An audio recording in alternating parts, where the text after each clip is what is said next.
tell us a little bit about what brings you to Dubai, a little bit about who you work for, and I'm so excited to meet you.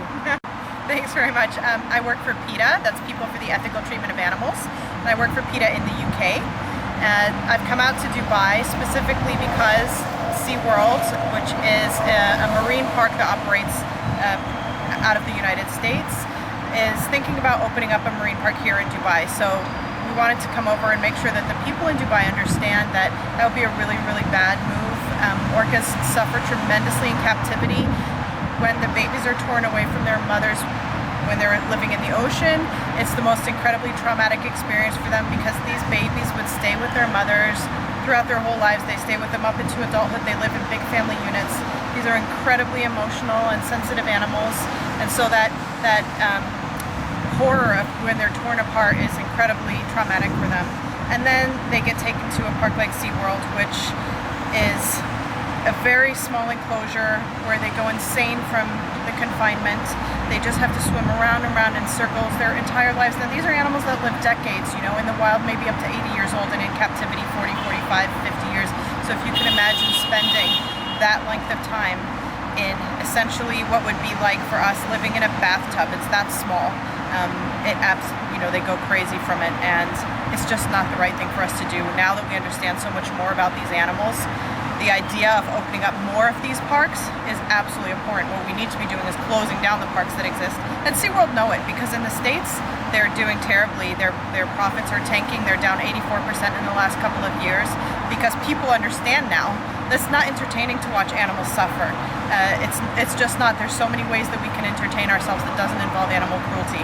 So really want to make sure that everybody in Dubai knows and says, absolutely not, we don't want this here. We're an innovative place. We're forward-looking. We're not interested in archaic forms of entertainment. There's no way of still having it not being cruel to them. These are wild animals, and even if they're in captivity, they retain all of their wild instincts.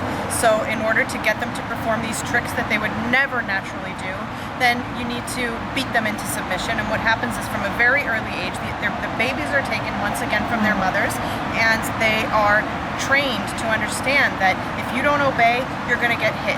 You're going to get electrocuted. You're going to have the ankus put into your ear if you're an elephant, which is an incredibly sensitive part of the elephant's ear, and it hurts a lot. And they put these little tassels around it to make it look pretty, but it's a weapon, and it's there to hurt the elephants and to show the elephants, this is what's going to happen to you if you don't perform the trick that I want you to perform. So this is animals in captivity. There's no way of doing it correctly, and circuses, certainly when they're performing, they're having to travel. Most of their lives they're spent in trucks, just moving around one place to another, one place to another. They never get to do anything that's important to them. They never get to live the way that they're naturally intended to. They never get to raise their families. They never get to do anything that they want to do. Their whole life is misery from the moment that they're born until the moment that they die.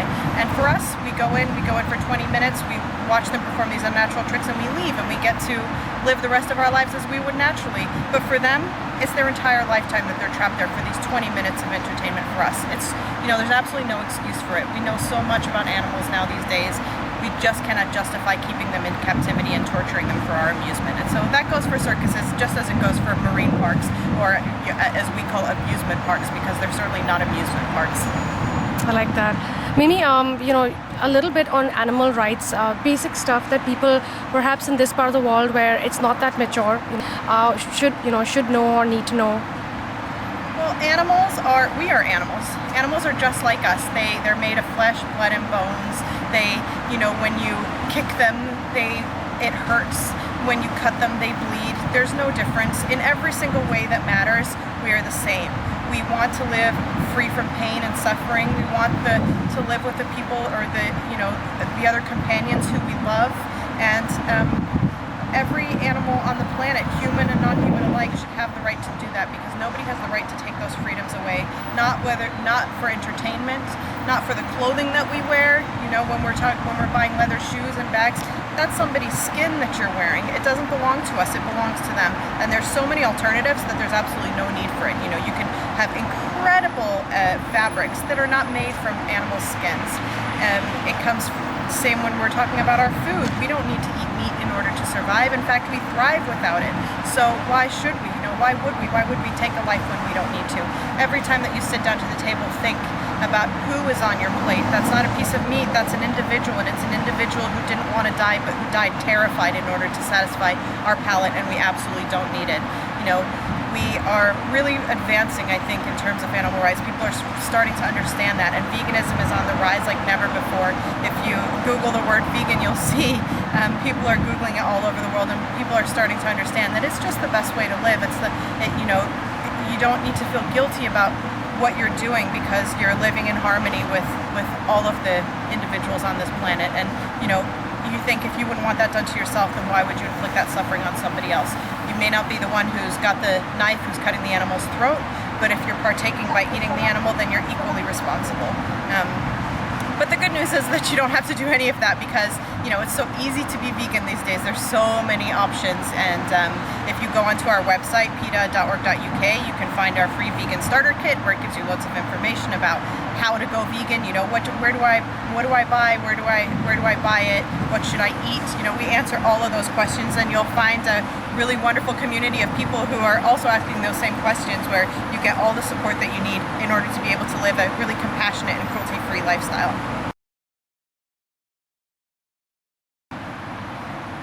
But the thing is that children are actually incredibly compassionate by nature. They learn that it's okay to start hurting animals because they wouldn't do it. There's a reason why we'll take our children to go and pick strawberries or pick vegetables or go to the pumpkin patch, but we would never take them to the slaughterhouse, and that's because we understand that they would be absolutely horrified by it and they wouldn't want anything to do with it.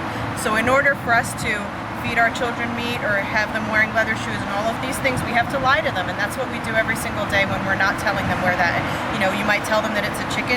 I promise you, if you would show them where that chicken comes from and how that chicken lived, that they would be in tears and they would be absolutely traumatized. So children in nature already, when we start off in life, we're compassionate individuals that don't want to hurt animals. It's learned behavior that allows us to become so distanced from the cruelty that we're involved in. So I would say actually just allow your child to naturally do what he or she wants to do, which is to be a compassionate individual. Don't hide the truth from them, but if they ask, why aren't we eating animals? You can say, because animals are our friends. They're not food. We don't need to eat them. We prefer for them to be alive. And, we have a PETA Kids website as well where you can show them. It's very sensitive. It's not graphic information, but it will allow children to understand more about who animals are. And as I said, children already do. They don't want to hurt animals, and we shouldn't take away that beautiful instinct that they naturally have. Excellent. Thank you so much, Mimi, and thank you for your time. I so appreciate it. I know you got to go, so let's go.